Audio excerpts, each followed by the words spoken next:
Então vamos começar. Então, vamos compartilhar a imagem. Tudo bem? Aparecendo a imagem? Tudo bem, aparecendo imagem. Vamos lá, então. A formação do conhecimento e a formação da memória na filosofia. Isso é muito bacana, cara. Nós vamos recapitular agora com mais detalhes isso tudo, né? Como se deu, como aconteceu, né? Isso com mais detalhes, né? Então, e com imagens agora que eu aprendi a mexer com isso daí. Então a gente vai fazendo agora com imagens aqui, fica mais legal, né? Então o que nós vamos trabalhar? Qual que é o contexto? O contexto é o pensamento, né? A formação, né? A formação do pensamento filosófico na Idade Moderna, tá? E é claro, a Idade Moderna se trata de um período, né, na linha do tempo, em que vai, né, inicia-se em 1453 e vai até 1789. Dois fatos marcantes desses 2 anos, desses 2 períodos, 1453, a queda do Império Romano do Oriente, queda de Constantinopla, né? E em 1779, a Revolução Francesa. Tá? Temos ali uma imagem ali que é simbólica ali, né? Eu acho que simboliza toda essa concepção de antropocentrismo que nós vamos estudar, né? Essa razão, esse pensamento racional, esse novo pensamento racional da Idade Moderna, né? E claro que um dos maiores expoentes da Idade Moderna é essa figuraça chamada Leonardo da Vinci, né? Por exemplo, o homem vitruviano, Leonardo da Vinci, 1490, lápis e tinta sobre papel, 34 por 34, é uma folha, né? Está na Galeria del Academy, em Veneza, Itália. E ali é uma representatividade, né, de um pouco, né, do que nós vamos estudar a respeito do pensamento do homem e do ser humano na Idade Moderna, né? Principalmente nós temos que entender também, claro, que, né, quando se trata dessas concepções de mudanças no tempo da história, como pré-história, história antiga, história medieval, história moderna, história contemporânea, são concepções do pensamento do ser humano, do homem ocidental, né? A linha do tempo, por exemplo, no Oriente é outra. Eles não têm essa divisão que nós temos na nossa linha do tempo. Nossa linha dividida, além desses tempos históricos, é claro que é dividido também com o nosso calendário religioso, que é o antes de Cristo e o depois de Cristo. Isso também tem que ficar claro para se entender toda essa concepção, toda essa criação, todo esse pensamento que é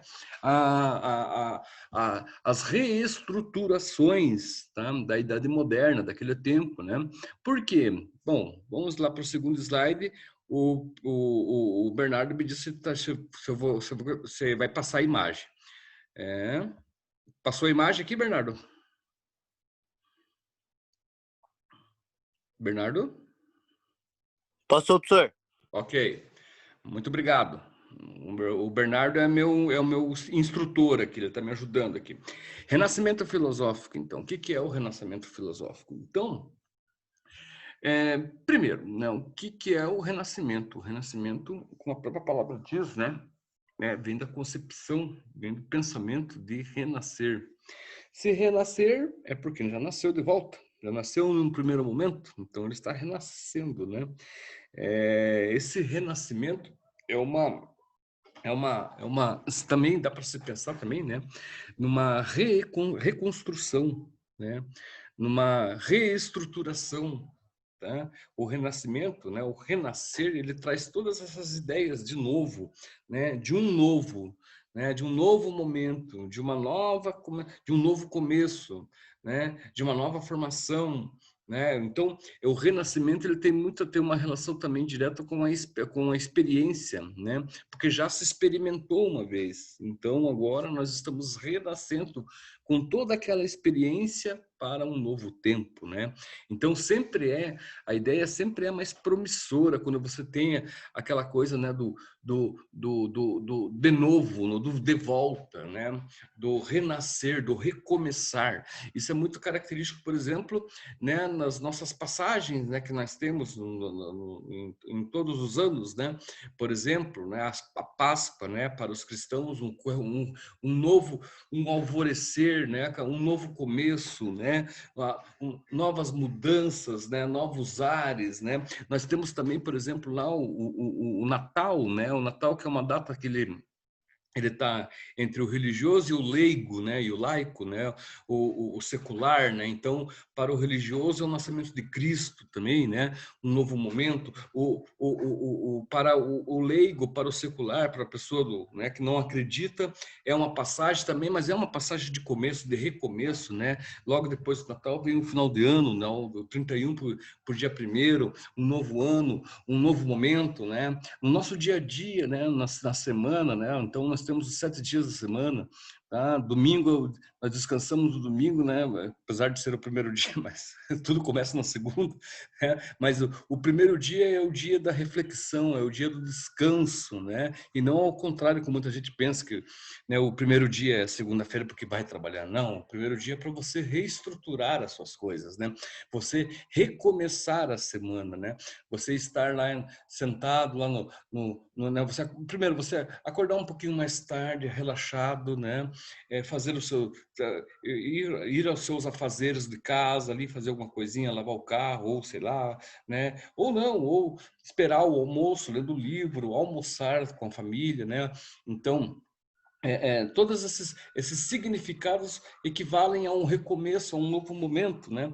Então toda essa passagem, todo esse momento, né? Ele é um momento onde você reflete, aonde você respira, aonde você pensa, aonde você reconstrói, aonde você, né, reprograma todas as coisas que você vai fazer na semana, né? Então o renascimento ele é característico da nossa vida em todas as nossas, em vários e diversos momentos da nossa história, né? Então nós temos ali, ó, primeiro, o renascimento filosófico ele tá diretamente ligado a algumas questões do passado, né? Por exemplo, na Idade Média e a ascensão da Igreja Católica, tá? Ela fez com que, né, esse momento de basicamente quase 1000 anos, a Idade Média de 476 a 1453, né? Então, durante quase 1000 anos, né, quem foi detentora do conhecimento, né, do poder desse conhecimento, que esse conhecimento, né, de uma certa forma, dá a quem tem, né, a quem conhece, dá esse poder a quem conhece, né? A Igreja Católica ela foi durante basicamente quase 1000 anos detentora desse poder, mas tem de se explicar uma coisa interessante e importante, porque senão fica uma coisa tipo assim, não, quer dizer que a Igreja Católica era ela que mandava e acabou. Não. Veja, a Igreja Católica, ela serve, ela passa, né, durante a queda, depois da queda do Império Romano do Ocidente, ou seja, a queda de Roma, né, a Igreja Católica, ela toma as rédeas do poder, mas não porque ela fosse a poderosa, tivesse um exército enorme, coisa, até porque não existe, né, o Ocidente foi invadido pelos bárbaros, então não houve nenhum exército romano para contê-los, quem dirá outro. Então, a Igreja Católica ela foi uma remediadora de poder ali naquele momento. Nós estamos no momento onde a violência, né, ela se generalizou, basicamente. Tanto que a briga entre os próprios bárbaros na disputa do poder era muito grande. Tá? Então, a violência ela se generalizou. A igreja ela foi a detentora desse poder no sentido de guardiã do mesmo. Tá? Bárbaros, quando desceram do leste e oeste europeu, a ideia deles não era. O que menos eles pensavam era preservar alguma coisa que dissesse parte, que fizesse parte, ou dissesse, ou, né, respeito à história de Roma ou qualquer outro povo, qualquer outra cultura, né? Os caras não estavam nem aí, meu. Para eles, um pedaço de papel é um pedaço de papel, vai fogo e acabou. Uma imagem, quanto do patrimônio foi destruído na Europa nesse momento? Muita coisa foi destruída, muita coisa relacionada à arte, né? Por exemplo, mais para frente, né? É o ano que nós vamos estudando aqui, 1453, quando foi invadido Constantinopla, os bárbaros barbarizaram, né? Por isso barbarizaram a igreja, nossa Santa Sofia, né? Que é uma igreja que divide ali o cristianismo com a religião muçulmana ali, né? Existem elementos das duas religiões ali, né? Que de uma certa forma, fazem da igreja, né, um templo das duas religiões. Os bárbaros chegaram ali, arrebentaram, quebraram com tudo ali, né, tocaram horror, da mesma forma que foi, por exemplo, nessa invasão bárbara do Ocidente. Então, muita coisa foi destruída. Tá? Então, o renascimento filosófico, na verdade, ele tenta buscar, ele tenta trazer, né, para aquele tempo moderno, ele tenta trazer o seguinte, ele tenta trazer uma revalorização, como está ali, da ciência, da arte e da filosofia clássica, tá? Pelo fato da Idade Média, ela não suprir isso, ela não ter, na Idade Média, não existir um mecanismo, e até porque não teria nem como, tá? Aonde as instituições, tá, passassem a ser, ou passassem vamos colocar assim, a interpretar o conhecimento de uma forma onde todos fizessem parte. Tá? O renascimento filosófico da Idade Moderna, ele tenta suprir isso. Mas a questão é que é o seguinte, nós temos uma igreja, uma formação, né, que ela passou por 1000 anos, né? Uma igreja tentando, a todo instante, ela tentando o quê? Uma apaziguação entre as culturas, as diferentes culturas que viviam na Europa Ocidental. Então, o que acontecia? Essas diferentes culturas que viviam na Europa Ocidental, o que menos estavam pensando, ou o que menos, vamos colocar, servia para modo de sobrevivência, era o estudo, tá?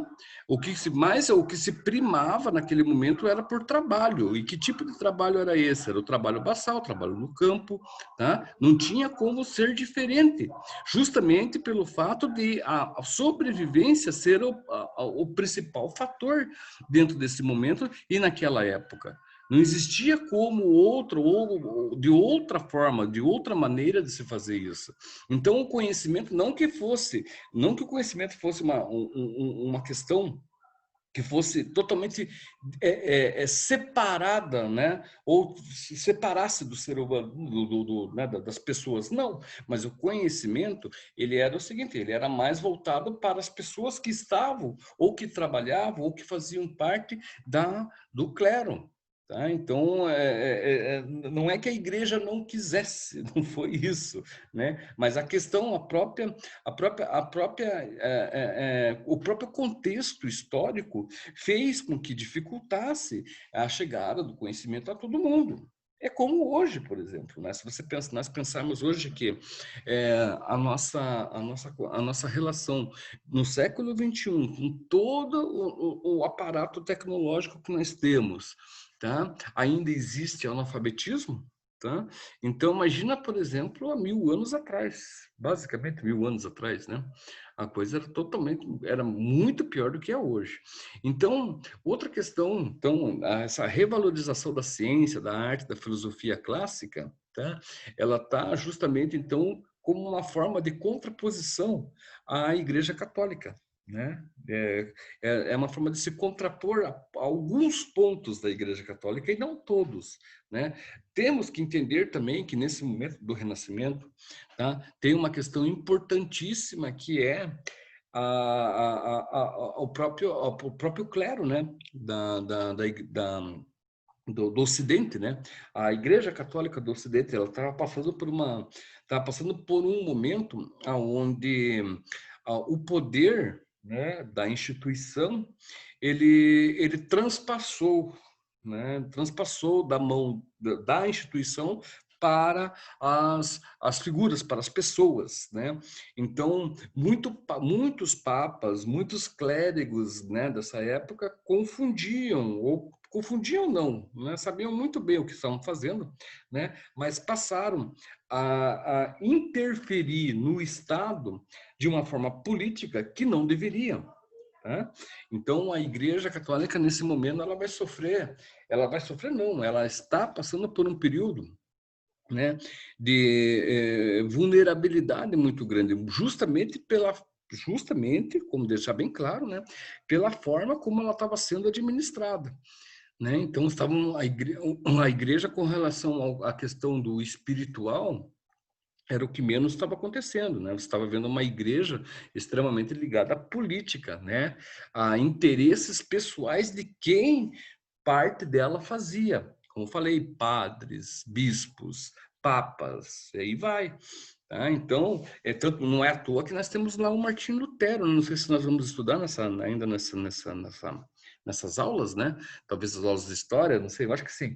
Mas nós temos lá o Martinho Lutero, por exemplo, nós temos os protestantes, o protestantismo, né? Que vai interferir diretamente em favor do quê? Do fiel. Vai interferir diretamente em favor do quê? Da fé, né? Coisa que a Igreja Católica parecia que tinha esquecido, né? Não que houvesse esquecido, mas, né, que de uma certa forma ela, ela colocou em submissão aquilo, né? Em favor como eu falei, em favor em favor de tipo de pensamento, ou melhor, em favor da particularidade de cada um de cada um do clero, né? Então tem essas questões também que é interessante. Então, uma coisa que vai pesar bastante, só que não está na hora ainda, mas que vai surgir lá nesse momento, né, é o absolutismo, né, dos reis. Tá? Mas à margem desse absolutismo dos reis, vai ter uma coisa que nós chamamos ali, no tópico ali abaixo, que é a ascensão da burguesia no patronato das artes, eu escrevi errado aqui, né? O que é a ascensão da burguesia no patronato das artes? A ascensão da burguesia é uma classe social que vai se formando ao longo do tempo, ao longo já desde o século XII, XIII, XIV, tá, na Europa, onde se primava, onde se passou a ter uma concepção, tá, de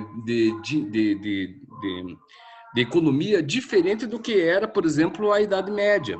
A Idade Média, ela tinha uma relação com a economia da seguinte forma: a Idade Média, a relação da economia era a base de troca, da base do escambo, né?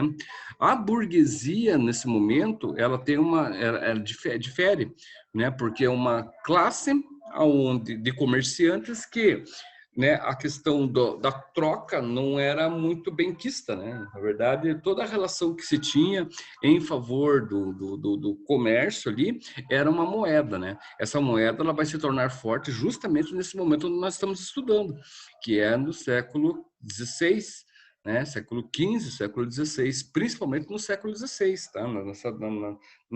Na onde essa burguesia se fortalece, tá? E a partir daí, tá? Essa burguesia ela vai paralelo a vamos colocar assim, aos nobres, né? Paralelo aos nobres, ela vai se fortalecendo aos poucos.